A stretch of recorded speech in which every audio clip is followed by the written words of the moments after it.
bit sassy, a little bit crazy, a little bit classy. We got dreams and we got goals. We're just a couple of old sassholes.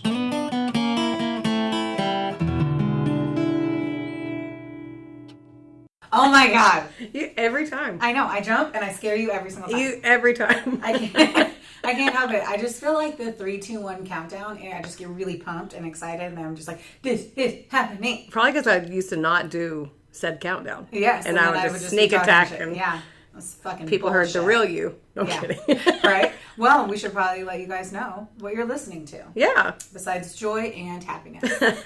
This is a Couple Sassholes podcast. My name is Brooklyn Maple. And I'm Heather Terry. And this is our podcast, our audio project about true crime. I'm never going to live that fucked up things. I think I put it might have been a hashtag on our last post, hashtag audio project. Audio project. Yeah, every time I say podcast, I do / audio project. So you guys will know whenever I'm the one posting the posts on the social. You are welcome. Yeah, I enjoy it. It's like a synonym for a podcast. It's a good fucking time is what it is. So speaking of good times. Mm-hmm. And great oldies. Yeah, it's Saturday. It is Saturday. We have not recorded on a Saturday in what feels like. Oh my God, it's been so long. Yeah. So with that, we both got dressed today and we put on our party pants. Yeah, we did. And so we're going to have a good we fucking put on day our party pants. Playing around town. So we went to the gym like good girls. Mm-hmm. And then we went to the liquor store because that's organically what you do after you go to the gym. Yeah. I mean, I thought it was a natural segue. Agreed. Mm-hmm. And then we came here to record. We were going to go to the farmer's market because it's a holiday stroll. Holiday stroll experience day. But it's also 30-mile-per-hour winds outside, and it feels like we are in a crazy monsoon. It's very eerie. I will say this is a very Halloween-y style experience. Yeah, Dorothy's about to fly past the window. Well, she didn't fly past. One of the witches. Right? Yeah. Speaking of witches. See what I did there? Yeah, we are just segue kings and queens today. I don't know who the king is and who the queen Not is. it. I'll be quick. I'll be the king. I don't care. Even though I sound like a king today. I always sound like a fucking king. I always sound like I just ran open mouth through a tobacco field on fire. That's what I sound like. Where did that come from? You're looking at me. I was like, wait, did I sound? No, I'm very proud. Jokes? I feel like you're about to get me for that. Heather Terry TM. Yeah. Per years. So we're going to Salem. Here's the lowdown. You guys already know we're going to Salem. Heather's talked about it enough. What if they're brand new? Okay. Well, we're going to Salem. Yes. Next week. It's Saturday. We leave on Wednesday. It's finally here. I know. So this one we're going to drop while we're in Salem, being all witchy and shit. Yes. When you hear this, we will be on brooms. Yes. Petting our black cats with pointy hats, waving a wand to and fro. All of that. I mean, that's what I'm going to do. I don't know what you're going to do. I am doing exactly that. Okay. Fucking hanging out with some crystals and shit. Putting some spells on people. That's right. So we're going to go. And while we're there, though, what we're really excited about is we're going to record a podcast in Salem. We're doing that. I think we decided we were going to do that on Friday. Sure. First thing. Fresh coffee and Bailey's, and we're going to make some shit happen in our hotel room. So I'm excited. Yeah. And then other things. We did want to talk about the calendar. The calendar events for the holiday season. Events. Yes. So we are going to take a break. Sorry. Yeah, at some point. We, too, have family and friends, and we want to spend some time with them. And though we love recording podcasts, because we do, we need the break. It's not even the podcast recording. It is the research, the editing, and the getting it. Yeah, this is the easy part. Yeah, this is literally, this is the sex, and the rest of it is the birth. You know what I'm saying? What? Do you get it? The sex is the fun part. Is it? I don't know. No. So. Wait, you're not skirting past that. I know. No, we are. We're gonna move. We're gonna shimmy our little tookuses right down there. But we'll make sure to post on the social. If you're not following us on Facebook yet, we'll make sure that you guys know when we're gonna be coming out with some new stuff. I think we're recording in Salem, and then after that, we're gonna take a little. I think we'll take a breather. We'll figure it out. We say this as we look at each other because we're both like, who knows? We might be bored one day and decide to record. Yeah. Let's not make promises. Yeah, let's do that, please. Okay, so we have from Trader Joe's Oliver apple pie, apple wine with natural flavors. Yes, there's ice in it. Once more, eat a dick. No one cares. And lean far away from the mic. Heather's like, I'll lean into the mic. That's fine. That's a treat. That's a treat in my fucking mouth. It literally tastes like apple pie. Like, yeah. That's a fucking treat. Mm-hmm. I think I've had it fresh out of the fridge. I was a little intoxed on Halloween. And I remember it being good. I do almost think it tastes better with ice. Mm-hmm. And possibly maybe if you wanted to get real frisky, you could toss in that Hard Truth cinnamon vodka. I wish that we had, not today, but I wish that we had video when we do this because your face is so funny.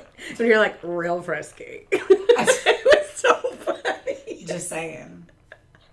Saying. So that's a delightful treat. Mm-hmm. Just like us. That is also accurate. But what is not a delightful treat? Oh, wait. I was going to jump into our topics already. But one more thing.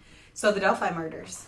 Oh, yeah. They found him. Bridge guy. So, I don't know why Heather keeps saying the bridge guy.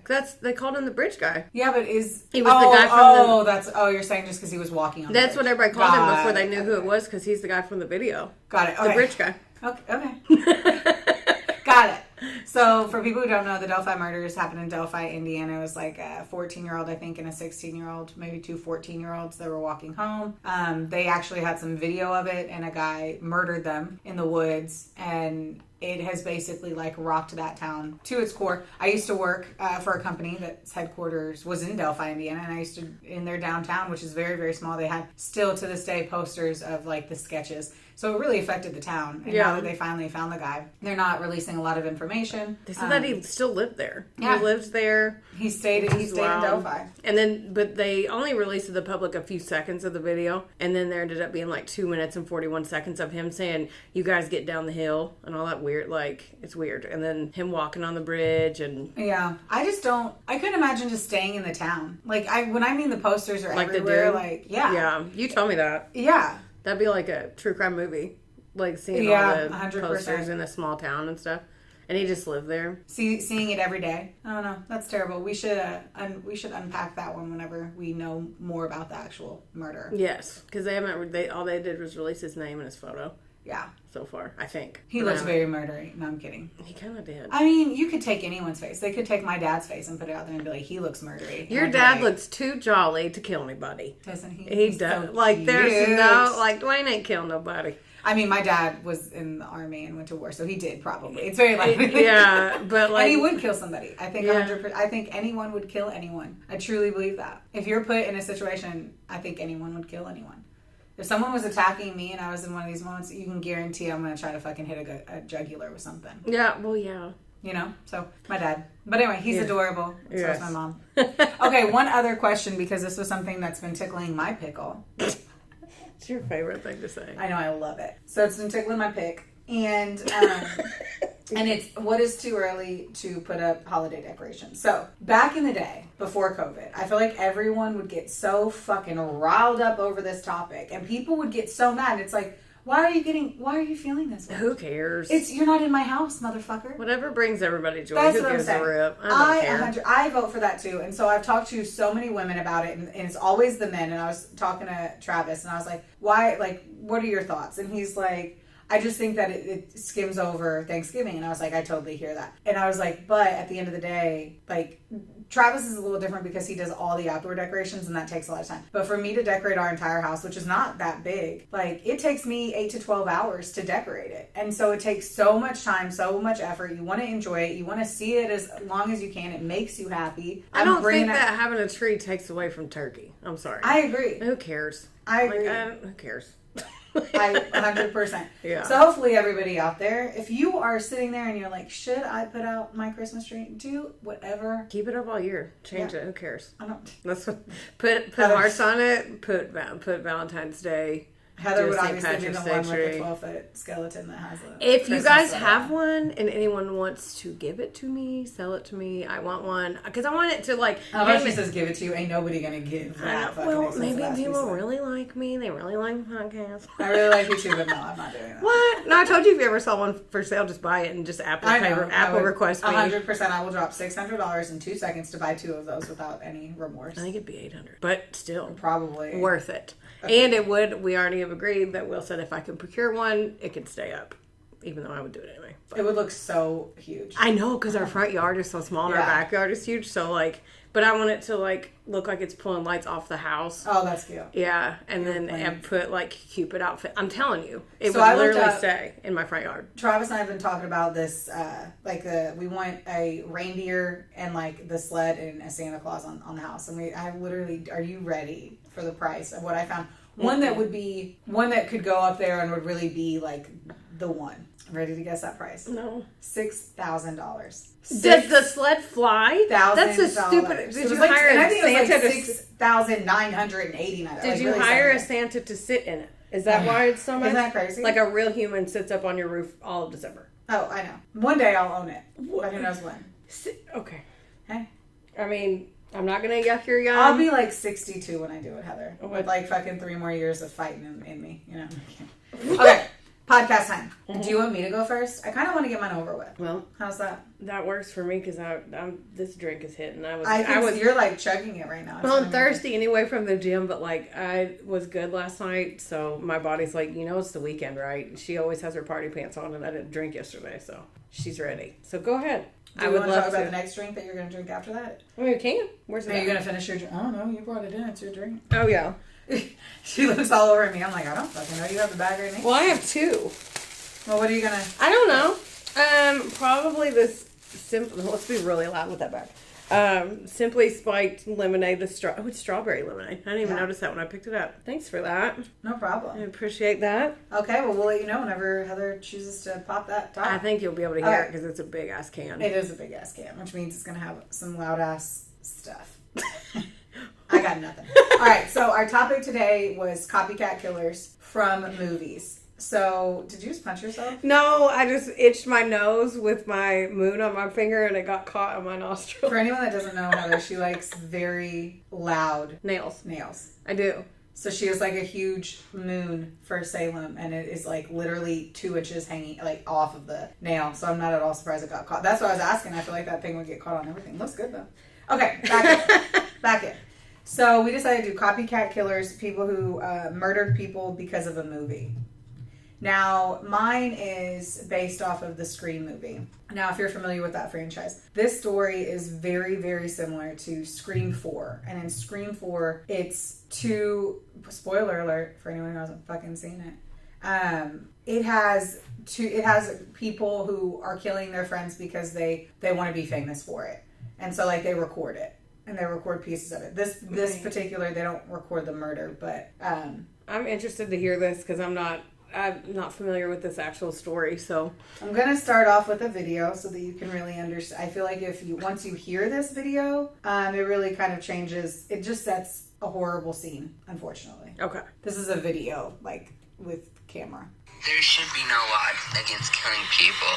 I know it's a wrong thing, but hell, you restrict somebody from it, they're gonna want it more. We found our victim, and sad as it may be, she's our friend. But you know what? We all have to make sacrifices. Our first victim is going to be Casey Stoddart. She's going to be alone in a big, dark house out in the middle of nowhere. How perfect can you get? I mean, like, holy shit, dude. I'm horny just thinking about it. Hell yeah. It was 9:50, September 22nd, 2006. We know there's lots of doors. There's lots of places to hide. I unlocked the back doors, so it's all unlocked. Now we're just gonna wait. I just killed Cassie. We just left her house. This is not a fucking joke. I stabbed her in the throat, and I saw her lifeless body just disappear. Dude, I just killed Cassie. Oh, fuck. That felt like fucking real. I mean, it went by so fast. Shut the fuck up. We gotta get our act straight. Okay. What the? Yeah, so that's just one of the videos, unfortunately. Oh my god. They recorded Cassie at school when she was putting her books up in her locker and came up to her and talked to her on camera. And they were friends with her. Kill. Yeah. So let's talk about it. All right. So on the night of September 22nd, 2006. Oh, wait. I jumped and I didn't tell you where I got any of my shit from. Real life. I just read the title that I put this. which is a real life Scream movie. Beyond the Darkness podcast, Oxygen, True Crime, Wikipedia, and then I read some things, and I can't really tell you what I remember that came from the things that I read as well. Yeah. So, on the night of September 22nd, 2006, so this wasn't all that long ago, Stoddart was house sitting. So these guys right now are roughly, just as a reference, they are 32 years old now. And they were 16 back then. Okay. All right. So Cassie, she was house sitting for her aunt and uncle, Allison and Frank Contreras, on Whispering Cliffs Drive in northeast Bangkok County. They were out of town and they had hired her to come and take care of their 3 cats and their 2 dogs for the weekend. So she visited that evening by her boyfriend, Matt Beckman. They were a steady relationship. Their family knew a lot about each other. So yeah. Anyway, he comes by at 6 p.m. Later, 2 classmates come, Brian Draper and Tori Adamcik. I think I'm saying that right. It's spelled Adam, C-I-K. So Adamcik. He's Adam Dylan, fucking so cutback. They were both. So I'm gonna say Adam sick because I think he's sick. So that's what I'm gonna call it. Works. So they were both 16 at the time. They came over to the house to hang out. They gave the friends a tour of the house. So that's something that's really weird is they literally go through the entire house. It's a gorgeous house. It was her aunt and uncle's dream home. Mm-hmm. And they said it was after everything that happens, how it ruined their dream home. Like they had saved for this home and they bought it and they loved it and it ended up being a horror movie. And and their niece died there. Yeah. And so that's just terrible. But anyway, it's a gorgeous home. And so they're walking through the home and the 2 boys, Draper and Adamcik, whatever, they're really interested in every room. They go down to the basement. What they don't realize is that one of the kids had unlocked the basement door so he could come back in later. So they could both come back in later. So they go into the living room and they watch Kill Bill Volume 2. Then Adamcik and Draper, they are like, we're going to leave because we want to go to a movie at the movie theater. I'm like, cool. By the way, they never came up with a lie of what movie they were going to see. So, oh my gosh. As I mentioned, it was Draper who had unlocked the basement door so that they could re-enter. Sometime after leaving the house, Draper and Adamcik, they come back to the neighborhood, they park down the street and they get out of the car. They put on costumes consisting of dark clothing, gloves, and white painted masks.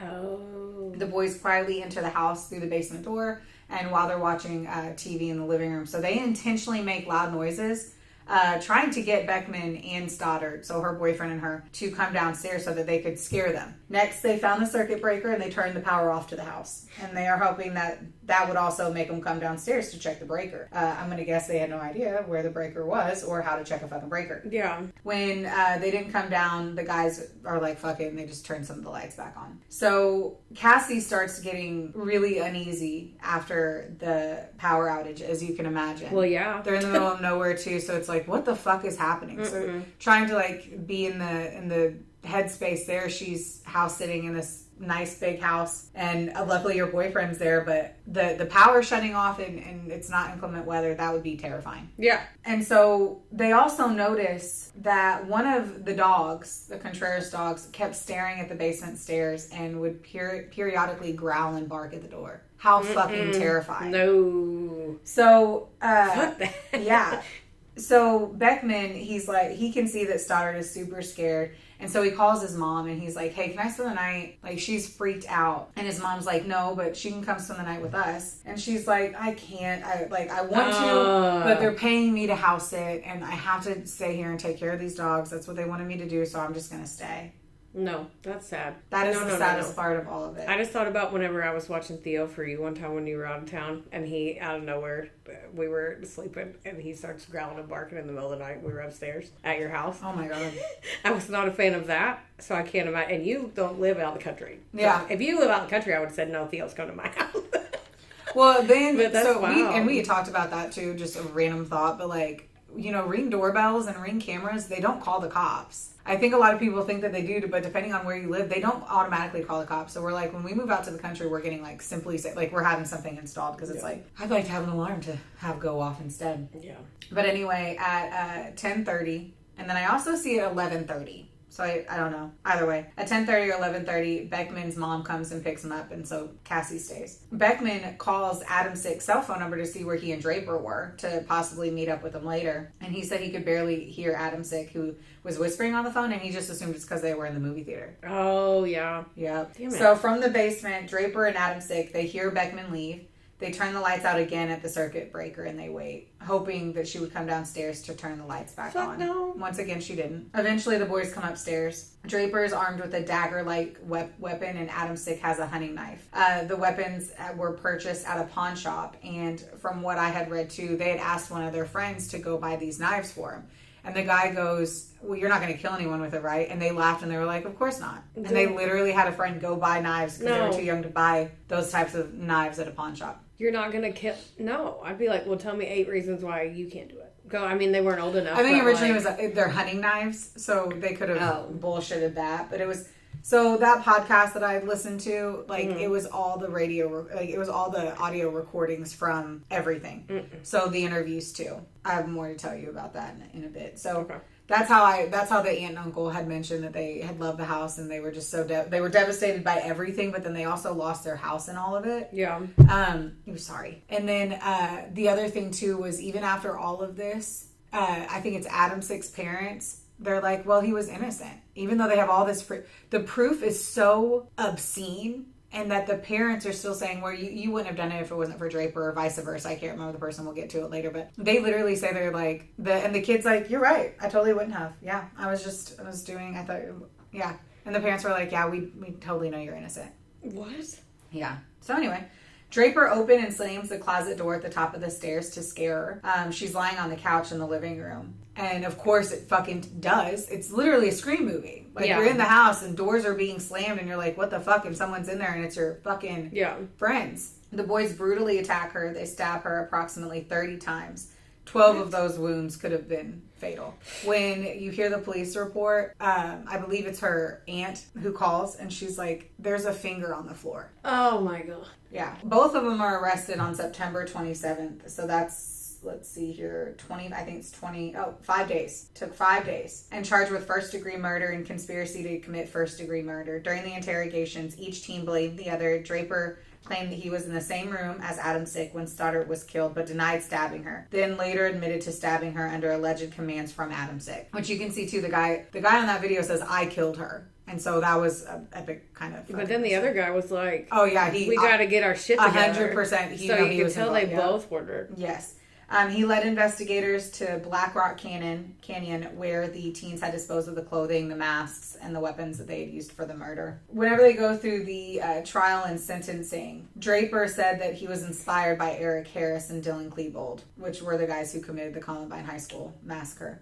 Later on, Adamcik also said that he was inspired by the Scream horror movie franchise. And as they had talked about it too, that's why they recorded so much of it. Their plan was to kill multiple students within the school in the same way, just like the horror movie. Wow. One of them had said too, he was like, he stuttered, he had a stutter, and you hear it in that video. One of the kids has a stuttering problem, and he's like, I never felt like I belonged anywhere, so I was angry. Like that's basically what he says in jail now. Like he's like, I have to live with it every day. I don't fuck you, I don't care. Yeah. I don't fucking care. So anyway, they're both serving time at the Idaho State Correctional Institution located in Ada County, Idaho. And they both tried to appeal many, many times. And every time what was their argument? No. Like, that's just so wild that they'd be like, no, we deserve a lighter sentence. We don't. So Draper was seeking to have his conviction vacated or to be given a limited life sentence that would allow for his release on parole, if approved, after 30 years. The first appeal for both Adamcik and Draper were denied in a 3-2 decision. The High Court vacated Draper's conviction on the conspiracy to commit first-degree murder, saying that jurors were given erroneous instructions on that charge, but they affirmed his conviction for first-degree murder and his life sentence without parole. Then again, in July of 2015, Adamcik gained a hearing for post-conviction relief with the state 6th District Magistrate Judge Mitchell W. Brown. That rolls off the tongue. It was easy to say. He claimed that the testimony from character witnesses could have changed the outcome of the sentencing, but that his former attorney, against his parents' wishes, chose not to call upon these witnesses. So that he's basically saying other people could have said I wasn't crazy, but dude, it doesn't fucking matter. So what they ended up finding there... No, not at all. As I'm going to scroll through here and grab...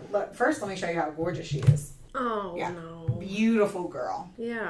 Beautiful girl. Dun, dun. So, the day of... I mentioned that they had recorded. I just hit the fucking tip. That they had recorded her the day of. So jumping back into some more of the details. She, on September 22nd, the day they killed her, at 8:30, at 8:28 in the morning, she's putting books into her locker and they come up and videotape her. So the teen's wearing jeans, a green shirt, and a white jacket, and she stops unpacking her books to briefly say hi to the camera. Like, God. They literally recorded her. And one of her friends was like, I never would have thought that would have been her last day. Like, everything seems so normal. And then the cops also said that, and this is where they say another recounting of it saying a different time, but they said that looking from the scene, it was clear that she had put up an extreme fight, which is probably how she lost her finger. Ugh. And that she fought for her life and she gave it her all, which is super, super sad. They had thought originally that Matt, the boyfriend, was the one who had done it, but... Because I guess if the mom didn't come in to pick him up, then she, like... You wouldn't know because he was the last person with her, so of course they're going to think that, you know? Yeah. 100%. 100%. And that whenever they told him, he didn't react. So unfortunately... He didn't. And they were like, that's an automatic red flag. He didn't react. I'm sure he was fucking shocked. Like, they talk about, like, how did Matt handle this years later? Knowing that if he would have stayed, he either would have died too, or he could have tried to save her. Yeah. But the concept is that they would have killed him too. Like, yeah, they had picked Cassie, but if he would have stayed the night, I don't know that they would have given up. Yeah, I don't know. I don't know either. Because I don't know the body type of Matt, and both of those guys were little pussy-ass bitches. So, who fucking knows there? He ended up passing the polygraph test with flying colors, but he did end up saying something that, like, broke the case, was whenever he was like, well, Tori Adamcik and Brian Draper came over, too. So they were in the house at one point, and then they talk about it. They pull him over to the side, and they knew that they were lying to them super quickly because the guys, like I had said, they didn't know what movie. Oh, yeah. They said they were going to pick a movie. They didn't pick a movie. So then, of course... You said fucking idiot. Fucking idiot. I mean, come on. Yeah. So investigators set him up to take a polygraph test, but before the test began, Draper got extremely emotional, and he was like, I have to speak to the detectives. And so his parents sat in the room with him, and he recounted how he and Adamcik had gone back to the home that night to turn the power off and to try to scare Cassie, wearing the masks to disguise their identity. But he claimed he was surprised when Adamcik actually started stabbing her, is what he says. So he goes, it wasn't supposed to happen. He said through tears it was supposed to be a joke. Draper's the one that led him to the Rock Canyon to see what they had. And I mean, everything was there. So yes, once more, it was inspired by the Scream movie that they were trying to create their own real life version. And they targeted Cassie simply for the only reason that she was going to be house sitting alone. And so they had recorded themselves preparing for their chilling mission in a videotape that they tried to burn, but they were able to get the footage. And that's what you end up seeing. God, they're still in jail. At one point, so there's also another part of the video, which I didn't play. They are in the high school library and they're huddled together. And they're making a death list of their hopeful victims that they wanted to plan for that night. Draper, into the camera, he goes, I'm sorry to Cassie's family, but she had to be the one. We had to stick with the plan. So there's one part in there that I really couldn't understand what the kid was saying, and I thought he was like kind of drunk slurring, like in the video. I was like, what the fuck did he say? But he had said, unfortunately, we have the grueling task of killing our friends. Draper said in the video as the two teens lay in wait in their car not far from the home. So that was the day of. What? Yeah. No, fuck them. I hope they're holding somebody's pocket. And in one of the other videos, they're like, we're 6 psychopaths who get pleasure out of killing other people. We want to be just like Scream. And they said they're happy in the videos. They're in jail now. They still try to act like they're going to make the effort to get the fuck out, but it doesn't. No one's going to let them out. Yeah, it doesn't fucking matter. What's sad about this one is that there are videos, so if you really want to like look into it, there are things for you to see. But it's just unbelievable that I don't know. And then they try to blame each other, but then they sit there and talk about it on the video. That I don't like that. That video is going to stay with me for a minute. It fucked with me. Mm-hmm. That's why I had to play it so I could fuck with everyone else too. I made Travis listen to it last night. I was like, this is why this shit gets to me. Mm-hmm. Like, this is why sometimes recording this podcast is hard, because you're digging into, like, brutal attacks on people. Mm-hmm. And the fact that, like, they ruined so many people's lives, because the girl that walked in, I think, was her aunt and uncle's daughter. And she tried to kill herself 2 years after it. Yeah. Like, that was on that podcast, as I listened to it more, like, she had walked in, she was the one that called, and she said a girl, I don't know who it was, I think it was her, but they weren't close, I don't know how to say everything, but that's why on the thing, or on the recording, she's like, a girls in the house, her like, and they're freaking out. And then 2 years later, she tries to kill herself, and then her family lost her home. Matt and his mom probably feels horrific. Yeah. But then she's probably thankful that she took her little boy away. Like, what do you think here? Yeah, that's a lot. All of that is a lot. They affected a lot of people. And I hope that jail's not kind to them. I don't know that jail is kind to anyone. I hope that prison sucks for them, though. Like, they hold somebody's pocket. Oh, and I took a screenshot of the guy, so you can make fun of what they look like. Yeah, let me see. This is Google time for everybody listening. You guys Google what they look like. Oh my, look at those little fucking twerps. The one on the left definitely looks like he got bullied. The one on he has a stuttering problem, and supposedly, I don't know. He's the one that I thought was like, I did it, is what it sounded like. And that he was the one that was like, let's figure it out. But it was hard for me to tell in the video. Yeah. And I didn't get my forensic degree in deciphering who was who. But that's my real life Scream movie. Fuck that. But I agree. I mean, I like the movie, but shit. I mean, the movie's fucked up as fuck. Yeah. But I do love the movie too. Not enough to then murder people. But yes. Wow. You're welcome. I needed a minute. Well, that was a fucked up story. You're welcome. It is fucked up. It's horrible and it's fucked up. I'm glad they got caught as quickly as they did. Like the Scream 4, if you watch it, they literally in the Scream mask, they put a camera. What? So I don't remember that movie. So it's who's Julia Roberts' daughter or niece? Something Roberts. God, I can't remember it right now. Tiffany. I don't know. Tiffany. I don't know. I haven't heard that name since the 80s. Okay. So anyway, it's basically Sydney's cousin does it to be famous, and she was going to be the like sole survivor. I do remember that now. And so she like beats herself up and is super fucking crazy, but in a way that they reported all of it to be famous. I mean, it's fucked up, but it's an interesting storyline. Like that one of the kids had said, he goes, I just feel like I wasn't going to be anything in life, so why not do a big bad thing? Well, he picked a big bad thing. I think they do it and then they don't think at all about like, oh, well, now I'm going to spend the rest of my life in jail. I'm never going to have sex. Because you know them bitches were not fucking anybody. They might. Well, touche. With a woman. Oh, well, yeah. And with consent. But yes, you're totally right. I don't know. I just feel like it's this excitement of that, but there's no like... Like that was unnecessary. Yeah. It was definitely unnecessary. Yeah. Well, we're going to change lanes a little bit because mine's about a TV show. This is a story of Mark Twitchell. And he was the Dexter copycat killer. Do you know this one? So number one, I know everything about Dexter. The first one, I never saw the first show because they came out with a new one. I was like, I haven't seen the new one I started watching either. Dexter as soon as I moved here because it was based in Miami, and I really missed, like back then, Miami was that makes home. sense, yeah. So I watched it and was obsessed with it. I was obsessed with it just because he's sexy.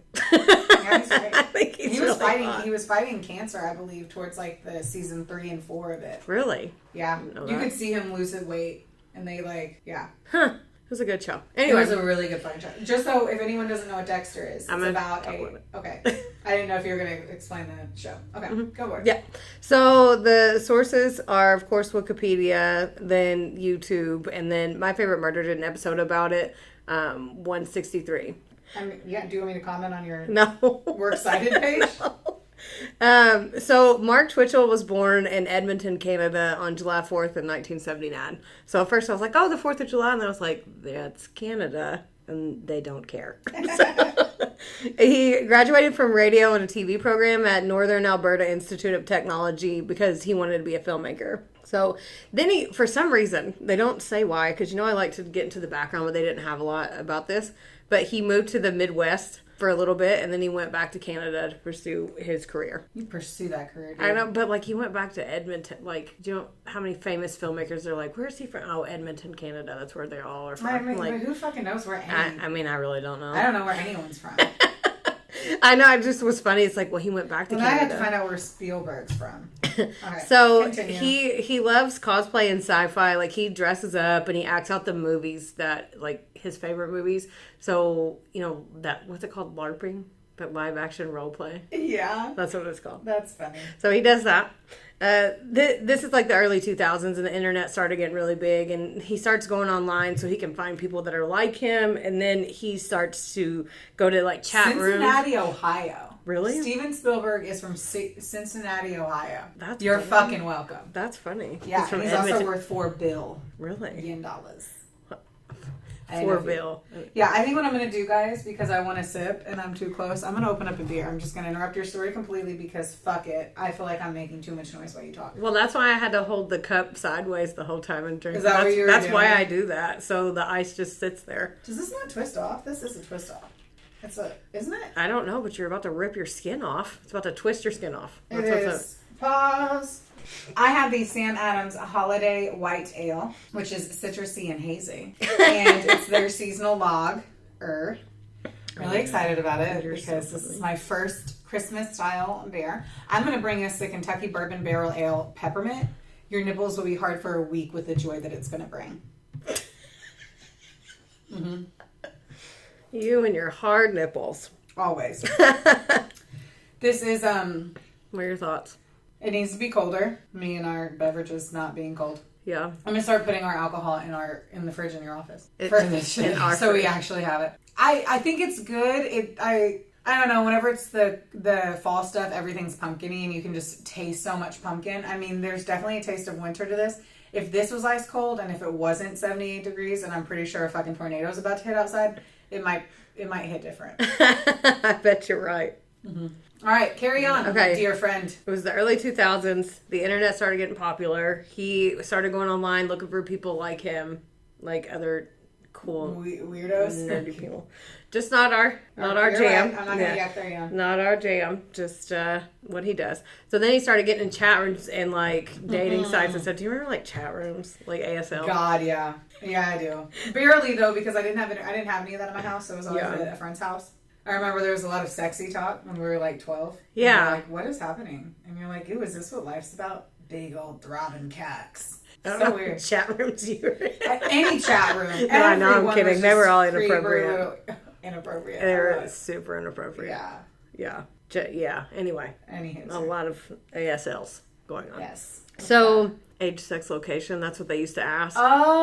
Oh. So you would put dashes in it too? You'd be like, 12, female. Well, we would always lie and say like, Yeah, 16. 18. We were like 16 and a half. Not really, but you know. Yes, and then they did that show where they would get the pedophiles. Do you remember that? Yeah, How to Catch a Predator. Yeah. And they walk in there, I'm just doing some laundry. Do you want some lemonade? I'll be right back. And then the guy walks in with the cameras and they're like, we were just going to hang out. And then they're like, he's like, so you have condoms and some Smirnoff and you're just going to hang out, huh? With a 14-year-old? That's what you're going to do? And they're like, no, she said she was 18 and they have everything. Yeah, and they're like, you know what? You're right. And the girl that played them that would like walk off, I was like, Yeah. that would be such a funny job to do. But like, she's usually like a 30-year-old woman that looks young and they just put a hat on her and she's like, I'll be right back. Like, Yeah. I'm like, why are you always doing laundry if you knew that your creepy boyfriend was going to come over first of all? Man, I just Sorry, I'm very passionate about that I show. just couldn't fathom. I think my thought was always like how the guys were going to react and like what they were going to do after that because they always had a wife. And they They always always had a family. They you know? denied it, They're like, too. we looked everything up on you and you have a 12-year-old son. And it's like, what the fuck? You have a 14-year-old daughter. Yeah. And they know they did it wrong and they were just, hoping that they weren't going to get caught? But that's so dumb whenever they walk in. That's what I'm saying. Like, you're an idiot and you actually showed up. You should be thinking the whole time that if you're going to show up, that they're fucking... But they literally would undercover. have like a sack of condoms and some like wine coolers Yes. almost every time. Yes. Oh my God. Ugh. Anyway, We derailed so hard. a lot of it. Yeah. So, but get this. So he had like a dating profile online and it was that Darth Maul guy from I think it's Star Wars. Like the black, I'm pretty sure that's the black and the red face guy with the horns. Like it wasn't his photo. He used that photo. Oh my God. So, but like women were into him online. Like he actually like picked up chicks online. Like he called himself a Renaissance man, but he was just like a douchebag. Like You have to imagine too, these are like gross women too. I mean, I guess it's so. He in the year 2000, he was 21 years old, and he met a girl named Megan, and she was online from Colorado. They talked for months, and she was like, "Oh, he's so smart and sweet." Then they fell in love. However you do that online. Then she flew to Edmonton, and she married him. So she was 20, and he was 21. So if they did meet up, it was like maybe for a long weekend once, but Wild. but it's no one really knows. This makes me think about like MySpace and all that, how all weird that, like, online stuff, like, did you have a MySpace page? Of course I did. Do you remember, like, your top 8? I don't know who my top 8 were. What? Was Tom one of them? Remember Tom? Yeah. Oh, that's so weird. Yeah. Anyway, I started thinking about MySpace whenever. It's like, we used to be able to, like, code and put your favorite song on there and all that. And now I'm like, how do you make an Excel sheet? But I used to be able to embed codes into MySpace back in the day, so... Oh, how times have changed. They actually stayed married. They got married and stayed married for 4 years. But when she gets there, she's like, wait, he's not who he said he was. Like, duh. So he was a huge pathological liar. He cheated on her all the time. Oh my God. So was this guy good looking? You look him up. Did you look him up? Yeah. Do you think he's good looking? You can just tell he's... What's the name? How do you spell it? Mark Twitchell, just like it sounds. Twitchell. There we go. Thank you. You're welcome. Oh God. Okay. Like, he looks like you would think he good. would look like. Like, I think he's real good looking. I mean... He looks creepy as fuck. That's what I'm saying. Like, I mean, there's some creepy fucking... Okay, I don't know. If you just showed me him and you didn't tell me that something fucked up happens, then I wouldn't, you know. Yeah, then you'd be like, well... He would probably make me watch the Star Wars franchise, but... Oh my God. It's like so many images of him next to the Dexter guy. I cannot wait to hear the story. Tell me everything. Okay. I need to know all of it. So, he apparently was a huge liar, and he cheated on her all the time, and because he thought he was way smarter than everybody. No way. They broke up, so they were together 4 years, they broke up, and then less than a year later, in 2005, he already met another woman online. And then they had a baby. So he gets a small following online. He released a movie online called Star Wars, Secrets of the Rebellion. And it was in front of a green screen. But, like, he copied Star Wars and he thought he was going to make money on it. But he got a small following out of it online because people was like that fan fiction stuff. Yeah. So I'm sure it sucks, but, like, I don't understand.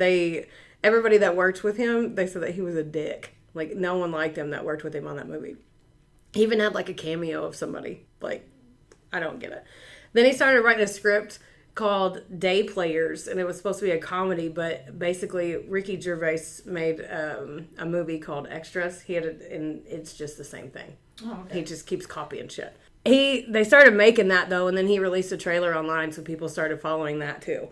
He's still a piece of shit, though, because he quits his job and he doesn't tell his wife. This is the new wife that he got pregnant. She's at home with her baby. He quits his job. He doesn't tell her. And then he goes to work, quote unquote, every day. Huh. So he just leaves. Yeah. I want to know. I have questions for her, because then I could 100% fake that I was at work.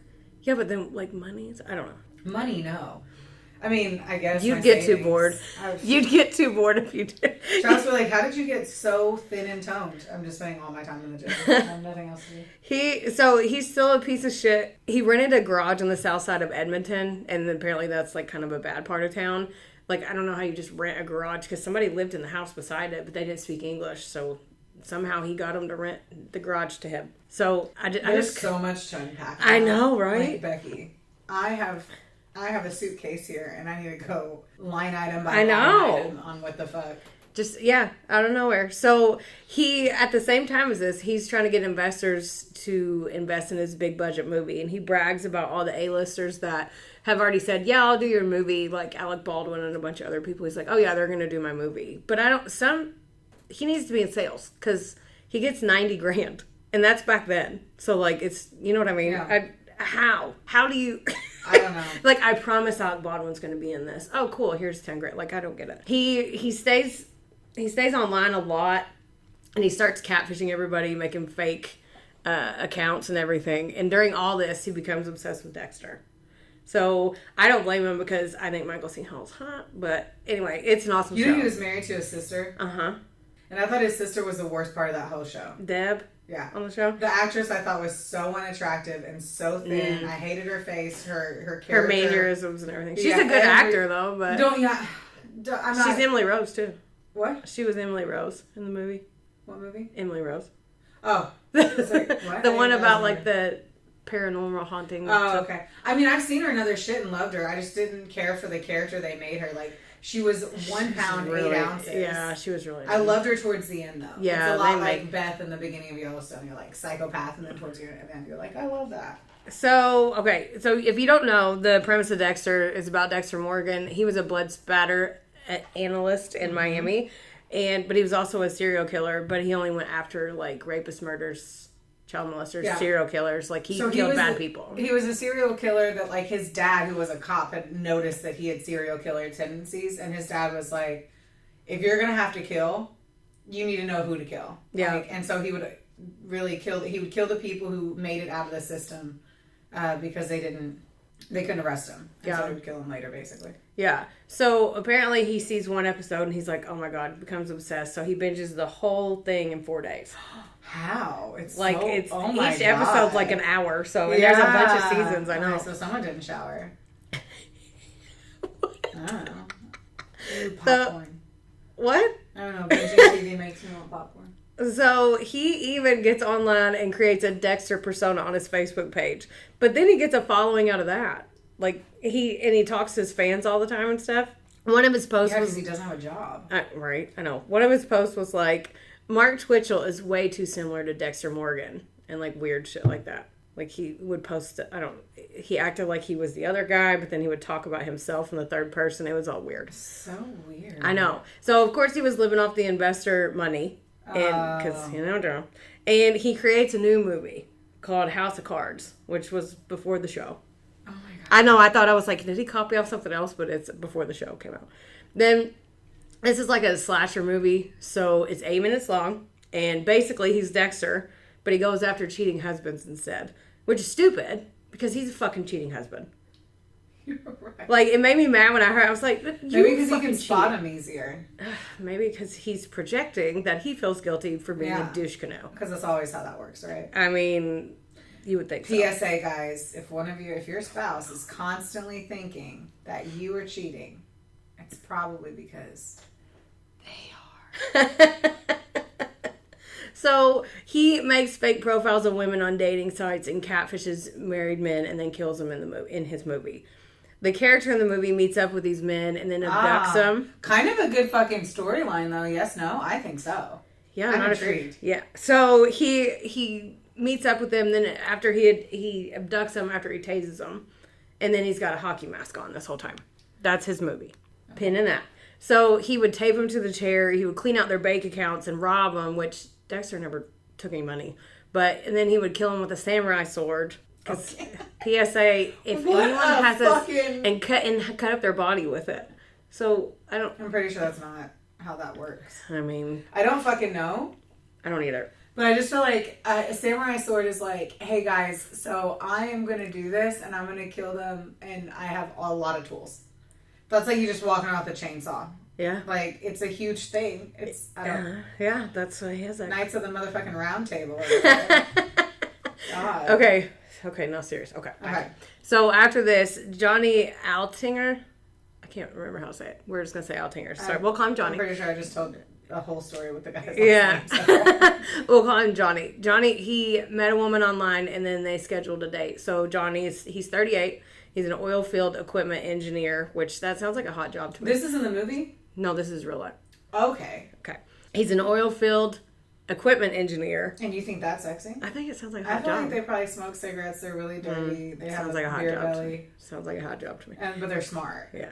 And then, but apparently he was kind of hot, so. I mean, he has to be. But him and his friends were really close, like us, like really close. He tells his friends, like, hey, I met a girl on Plenty of Fish, and he's going to go on a date with her, which when I was in Nashville, pre-Will. Plenty of Fish is the worst one you can be on. And that's what I was on. And I met some winners. You met people from that? Uh-huh. I had it. I never met a single. I went on like 3 dates. I'll save that story for another podcast. But one of them, he had a nervous tick and told me that he was dishonorably discharged from the military.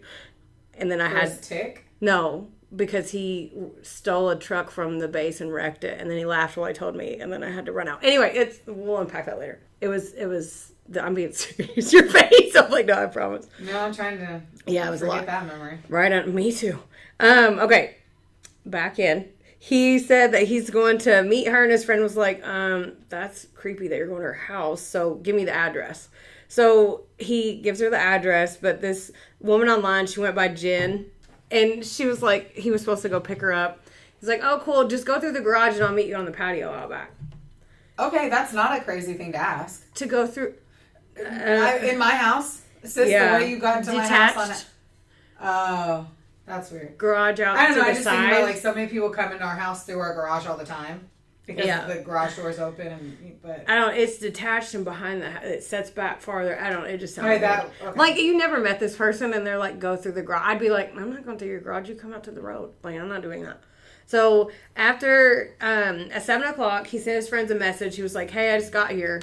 But, unfortunately, that was the last time anybody heard from him again. So, 2 days later, on Canadian Thanksgiving, they had no idea where he was, and he was into motorcycles, and they had planned this huge trip with his friends, and he missed it. He didn't show up. No one could get a hold of him. They all got an email from him that day basically saying that Jen was cool as fuck, and they were running away to Costa Rica for her summer home, and he's like, bye, see you at Christmas. I know, and they're like... So wait, he was single. He wasn't married, right? Mm-mm. Okay. Yeah, no. Just trying to see if I understood that. That pin and that for a minute. Yeah, let's put a pin in the fact that I just took one of your Spanos and it tastes like perfume again. And that one came out of my desk. It was in the thing. Man, I don't know. Maybe your hands are full of I don't know. I had flowers. hand sand on it. I don't know. Maybe that's what it was. Maybe, who knows? Okay.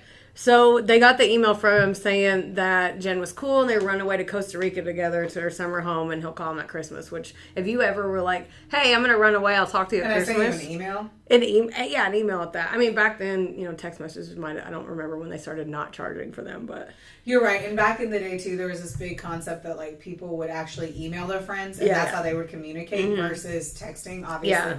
So you're right. It makes sense. But it's also like me sending you a text message saying I'm running away. No. Without a phone call. Then I would come at you with a hockey mask. If you ever were like, I will talk to you in 2 months. Cool. No, you won't. Yeah. Just so you know. I'd be like, I don't know, but okay. I mean, it's going to be real weird whenever we're at work together. But what if? So, okay, they all freak out. They're like, that's not like him. They're like, they call his job. He misses work. Oh, no. Then they call the cops. So the cops are like, no, just wait it out. He probably did go with this woman. And he's Costa motherfucking Rica. Yeah, and they're like, no, that's not like him. But they said, no, it's not a big deal. Just wait it out. So they get pissed off, and they go break into his apartment. Fuck yeah, good friends. I know. Good friends. This makes me happy. Okay, so they see his clothes, his passport. Like, he's not going to leave. He can't go to Costa Rica without his passport. Right. So then they tell the cops, like, hey, guess what? We went to his apartment. He literally isn't. He's not here. So they all get arrested for breaking it. Right. And then, so Bill Clark was the detective that was assigned to the case. And this is 9 days after he's been missing. He goes to the garage because his friend had the address. And calls Mark Twitchell because he knows, like, that's who rents it out. And Mark's a cocky bastard. And he's like, oh, yeah, come on. I'll show you around. Come on. He goes, oh, they must have picked the How'd they find out that he was renting it? Because they called the house. The house said, well, they told. Oh, okay. Yeah, they put the pieces together. And then he knew where the address was because his friend had it. Got it. And then he knew that he Thank God he has good friends again. Right? I know. It still sucks. But. Yeah. So he goes to look around and they get there and he's like, oh, the lock must have been picked, first of all. Like, he's like, oh, somebody must have, like, trying to say someone else could have gotten into his garage. Then he's like, well, I haven't been here since the 10th. But Bill finds the receipt from the 15th that's inside the garage when he's just, like, glancing around because he let him in. Yeah. And so he knows he's full of shit, but for some reason he's not considered a suspect at all during this. I don't know why. Because why would he think that? Why would you think it was like... I think he's very charismatic too. Like, obviously, if he can get 90 grand from a movie that doesn't exist. But, so they start asking around the neighborhood because they're like, this is still really weird. And a couple said they saw an attack a few weeks ago. He said that someone ran out of the garage and was trying to get help and they had run off. Like, the couple ran off because they were freaked out by it. What assholes, man. Bill Clark was like, huh? And then he was like, wait. And he said, when was it? And they said 2 weeks ago. And he's like, well, Johnny was only missing 9 days ago. So it was before that. And he's like, what the fuck? So then he's like, okay, so they release this to the public. And then that's when they meet Giles Giltetro. Giltetro? We're going to call him Giles the whole time. He's a 33-year-old contractor. And he had signed up for Plenty of Fish when him and his wife got separated. Friday, October 3rd, and this was like about a week before Johnny went missing, he went to meet Sheena in person finally because they've been chatting online, and he was going to pick her up for dinner and a movie. So he got there 7 o'clock. He does the whole garage pickup thing. And of course, he has to go in, but it's pitch black in the garage. So all of a sudden, someone attacks him and tases him, and then he falls down at the ground, and then he looks up, and it's a dude in a hockey mask just standing over him.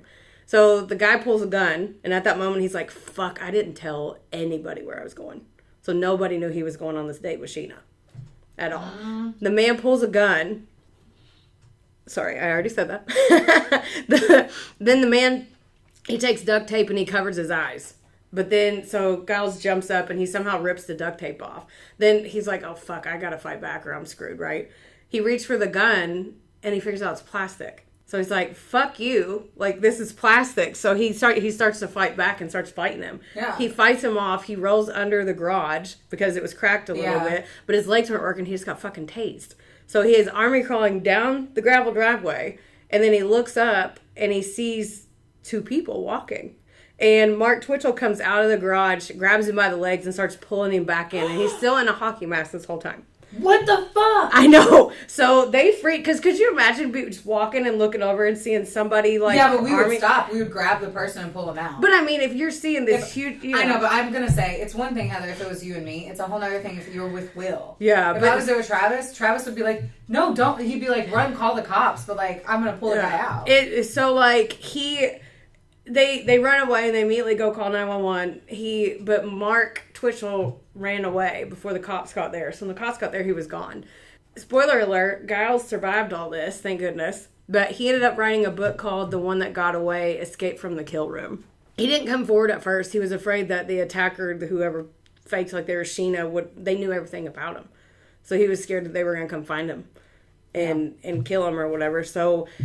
and then he tried to get on, the profile went away, and then he probably felt stupid too. Like, I mean, he got catfished. That was before people realized that everybody was catfishing and all that stuff. Cut forward to after Mark Twitchell was interviewed by that detective. He came back to the police station. He's like, oh, I forgot to tell you. I bought a car from a guy. He was selling it on the street. It just so happened that it was a Mazda hatchback, which is what Johnny had. Oh my God. He said, like, he came and offered that information after he was, like, out of nowhere. So then the guy sold it to me for $40. He said, yeah, he met a rich guy, or a rich lady, and they were going to vacation in Costa Rica. Oh my God. So that's what he thought. So they didn't have any hard evidence, but they're like, yeah, you're dumb. Like, they knew it. They just had to figure out how to connect him. But they knew at that point. So they got warrants for his house and his, like, $40 car. They got his computer, and they found a deleted file in the recycle bin. Not even, like, they didn't have to dig. Yeah. It was in the recycle bin. And it's like, you fucking idiot. Like, make it a little bit hard. Like, Try. Guess what? At least fucking try. Guess what it was called? The file that was in there. SK Confessions. Like, serial killer confessions. Shut the fuck up. He's so stupid. And this is what the opening said. This story is based on true events. The names and events were altered slightly to protect the guilty. This is a story of my progression into becoming a serial killer. That was the beginning. The first line of that file. Oh my God. Yeah. So, like, it literally detailed everything that he did. If you're gonna do it, try it. Like, change your name. Don't rent somebody else's fucking garage. Like, so, like, he detailed everything that he did, and then he played it off like it was a script. It was 40 pages long, and it was like a journal that literally spelled out his crimes. And so they go to Giles, and they're like, hey, and they read it to him, and he starts freaking out like that is literally what happened to me. It tells the account of how he killed Johnny. They said that, God, I hate this. He used a pipe and then dismembered his body. And then there was an alleged... Used a pipe. Johnny, the first guy. He used a pipe to kill him. With a fucking pipe? Uh-huh. And then he bludgeoned to that? He dismembered his body, and there was an alleged location in the file they found. Yeah. So they also figure out that Mark Twitchell had went and broke into Johnny's apartment. That's how he emailed his friends. Like, he got his email password, and he emailed his friends from his apartment. Well, that was kind of a solid step. I guess that was the most solid of the steps that were taken. Right. Mark Twitchell, he was 33 at the time, and they arrested him on Halloween. Not all to him, but Yeah. all to John. Yeah. They arrested him on Halloween in 2008. The cops found knives and even a cleaver that had Johnny's blood stains on it. He had movie props and stuff, so they had to, like, dig through that stuff. But I'm glad that they actually tested it and figured it out. He refused to tell the cops where Johnny's body was because he's a dickhead. Like, they had him riding around in the squad car. He just sat stone faced. He wouldn't talk to him. He wouldn't tell him where he was. They tried to follow. So there's no real reason that he killed them. No. Hey, hold that thought. I'm getting mad. I know. I'm getting real fucking mad. So it took 9 months, and then Mark Twitchell finally gave him a map, and it led to a sewer drain, and that's where he was. But it took 9 months, so his family had to wait that long to get him back. So in March of 2011, Johnny went to trial for Mark Twitchell went to jail for trial. Fuck. Went to trial for first-degree murder. So he got on the stand. He admitted that he lured him there, like, to the creepy-ass garage. But he was like, I wasn't planning on killing him. I just wanted to pull a prank to get my movie publicity. That's what he said. No. That makes no sense. Yeah, I know. Like, no fucking sense. I know. And then he said, well, people would talk about what happened, and the victims would talk about what happened to them, and that would help promote his movie. That's what he thought. Or that's what he said. So then he said that it took a turn for the worse, though, when Johnny got angry about it. And then, so he tried to say that Johnny attacked him, and he did it in self-defense. I was like, why? You know, because everybody always defends themselves and then goes and breaks into the person who attacked him and then sends emails. Like, no, that doesn't make any sense. It doesn't. No. So Mark also tried to say that SK in the SK Confessions stood for Stephen King. He's so stupid. He told the jury that he was a psychopath without the ability to feel empathy, but he was never diagnosed by anyone. It took him 5 hours to find him guilty, and he's serving his life sentence in Saskatchewan prison, and he's eligible for parole after 25 years, which I don't see him getting out. So that is the story of Dexter, copycat killer Mark Twitchell. Okay, so the first guy got out, but how did he get out? The second guy got out. Or I thought it was the guy that happened before Johnny. You said it was. Oh yeah, you're right. Johnny. Backwards, yes. Okay, so he got out. Mm-hmm. How did he get out though? He never says exactly how he got out. Because he was getting dragged back in. He saw the people walking, and then they ran to call the cops. But when Mark Twitchell saw the people walking and them run, he ran. Oh, okay. Yeah. So then how did they not call the cops on him? Because Because Johnny never told him. Like they went and investigated, and Mark was gone, and they were like, "Well, yeah, but nothing happened." Whoever owned the fucking garage. Nothing came of that. That makes no fucking sense. No, yeah, nothing came of it. And then, but the guy, the Giles guy that happened to, he never went to the cops either. What the fuck, man? It makes no sense. Like, they say he's a Dexter copycat, but he didn't copycat any part of Dexter. Yeah, just him. He didn't pick anyone that was married. He was on a dating site for people who were openly dating. Yeah, he claimed that's what, like, later on, that's what he said, that was the whole, like, his kill room was the garage. I mean, it wasn't like the... But like, that was his inspiration, but it wasn't... He didn't have, like, the plastic and all that. But he was trying to live a double life thing, too. I know, I'm trying to understand how he's the Dexter killer, because it's like, nothing about it is like Dexter. At all. Yeah. Well, that's what they were saying. Dexter wasn't in a garage. Like, there's literally no aspect. Like, I'm trying to get it, because obviously, you Google it, and it's all saying that he is that person, right? Mm-hmm, yeah. He even has, like, a similar look and feel to him. Yeah. But, like, I just don't... I think it's the persona part that he created, too, online, where he tried to link the two together. I know, but then that would be anyone who lives a double life. That would be any killer would be... No, I know. He went online as Dexter, too. That's probably part of it. It's just what a weirdo. Yeah, he's a fucking asshole. It's such a... Like, and then you create a movie over the same storyline. Like, there's so much confusion in that. He's a fucking idiot. He's an idiot. I just have so many questions. Like... So whatever happened with his wife? I don't know. They never said. Like I had the same question. I was like, his kid, his wife. I would like to know more. Anyway, I don't get it. Yeah. And why I just went after men? Like, and even if you wanted to be like a wingnut and start serial killing people, I wouldn't pick. Like, as a female, I'm not gonna pick men that if they were able to fight me, yeah, come after. Like you're gonna pick. Equal, I don't know. Yeah. Like I don't know, I just don't get it. No, I have a lot of questions too. I just had time to process it, and you're doing exactly what I know, did whenever I did. Annoyed. Whenever I did my research, I did the same I don't thing. like the storyline. Yeah. He does not deserve to be called the Dexter fucking copycat killer. He's a douche. His Dexter was better until he wasn't better.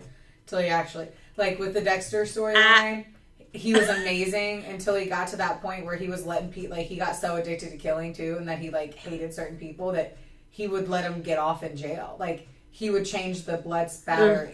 Yeah. And that would cause him to get off so he could kill him. So like he ended up fucking up too, but. Yeah. That's it, man. That is it. Oh, poor Johnny. Yeah, And that poor was sad. Cassie. They were talking about how good of a guy that he was to like all his family and Yeah. yeah. Same thing with Cassie. She was gorgeous and young, and she died for no reason too. That's that's the scary, unbelievable shit of life. Mm-hmm. If somebody fucking pulls your card, it's up. Yeah. Well, you ready for lunch? I'm always ready for lunch. I'm ready for a feeding. How about you drink that? Just a hair. Okay. So, things to talk about besides horrible fucking murdery shit. Which is our entire podcast. Mm-hmm. Which gets heavy. Yeah. We were doing fun shit when we were looking at witches and how they had Get stuck to the gunpowder broom. attached to their... How they would fuck brooms and... What? Have gunpowder. Don't say that. I said have we were... gunpowder over their head and then explode. That was crazy shit. I said we were going to be in Salem around our brooms. Now I don't want to... I take it back. Well, anyway. I take it back. We got to figure out what our story is going to be there. Well, I don't want to say it on here. Then we're held to it. I'm not going to say shit. We're going to figure it out whenever we're on the flight. I'm not going to say shit about fuck. No shit about fuck. That's right. I'm going to try to find maybe like one of the more popular witches like Sarah Good. Find out more about them, but their storylines are probably boring. And if we don't do the research before we leave, we're going to be there in Salem like, hey guys, so this is now a travel podcast. Here's what we've done thus far. Here's the history of planes. You can do that. That sounds like a snooze. I'm not doing it. We have to leave on a high note. There's a tree flipped over. I was looking at that too. Oh my god.